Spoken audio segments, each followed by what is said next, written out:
Yeah. Because Dirk has got his phone out every single day. All right, final section of chapter 11. Here we go.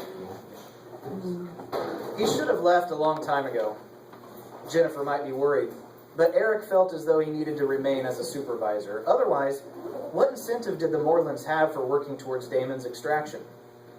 Tim was downstairs soldering. His wife was in their bedroom, door closed. Eric paced back and forth in the living room. Their television was on a music channel playing remixed versions of contemporary hits. It felt incongruous. Music itself felt incongruous, considering the drama suspended beneath Eric's feet.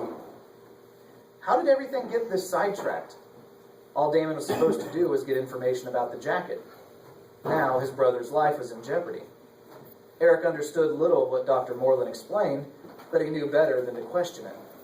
The professor had little reason to lie, and even less of a reason to work on the new helmet if it was all for nothing. He suddenly felt silly. Not for the vigil, but for his past decisions. All the petty arguments, superficial needs, hollow relationships, bad decisions, and materialistic hopes felt useless and childish. For some reason, he remembered stealing a toy from his friend when he was 6. He remembered feeling so afraid that his parents would find out that he buried the toy in their backyard. How strange. Things that seemed so important in the past meant absolutely nothing in the larger scheme of things.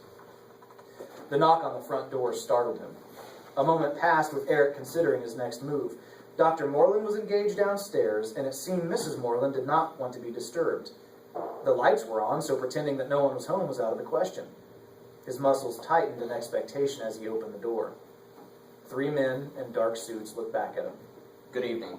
One of them said, unflinching. May we speak to Tim Moreland? Who's asking? Eric immediately responded, positioning himself sturdily in the doorway. Co-workers. The man answered. Tilting his head, Eric crossed his arms. Mr. Moreland is retired. He has no coworkers. Tell me what you need, and I'll pass it on to him. The point man seemed to consider Eric's statement. The men behind him scanned the area just outside the door. Eric knew what this meant, which kept a fist from connecting with his nose. Dodging backward, Eric flung his right arm upward, deflecting the man's shot. Using his inertia, Eric then sent his right leg out, and his heel thumped against the man's chest. Like bowling pins, they fell into each other onto the sidewalk. Moreland! Eric shouted, using his back to slam the door closed. Company! Mrs. Moreland threw open her bedroom door. Who? Suits! Eric yelled, disregarding the details. He double-checked the deadbolt and dove into the kitchen. Moreland! He shouted again, aiming his voice at the basement stairs. Get up here! He then turned to Mrs. Moreland. Who are they? She looked at the door as though she could see through it. Associates, probably. Associates? Moralist party. Why do they want Mr. Moreland? She glared at Eric as though he should already know. You're here. She said. They don't like Snoopies. You mean Snoops? Ah, Snoops, yes. She handed him a fireplace poker. If you want your brother free, keep them away. Call the police. Eric demanded, immediately second-guessing his command. That will not help. She responded as though finishing his thought. She retreated into the hallway and opened a vent panel embedded in the wall. Was she going to escape into the insulation? What are you doing? Eric asked, gripping the poker tightly in preparation. Suddenly, Tim appeared, looking ridiculous in magnifying goggles. He smelled like copper. What's going on? He asked. A thump shook the house, originating from the front door. Men in suits? Eric answered, looking out of the kitchen window for more lackeys. Tim was about to say something else, but then noticed his wife working behind the panel in the hallway. She was a step ahead of him. What is she doing? Security system. Tim said. You might want to back away.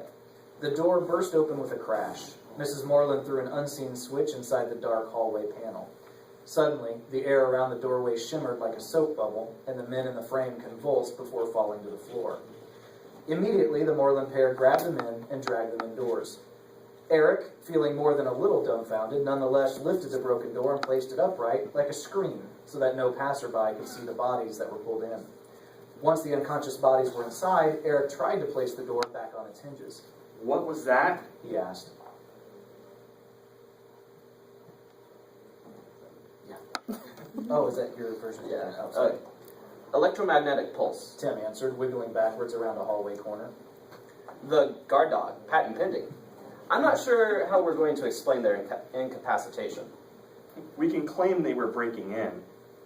Eric replied, content with the door's position. Mrs. Moreland grunted as she and her husband dragged the bodies into a spare bedroom to the left of the living room. It will not do much good.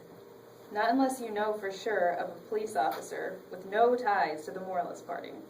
The door sat precariously on its hinges, but the security chain kept it upright. Eric smiled, taking out his phone. I think I can help with that. And that's the end of chapter 11.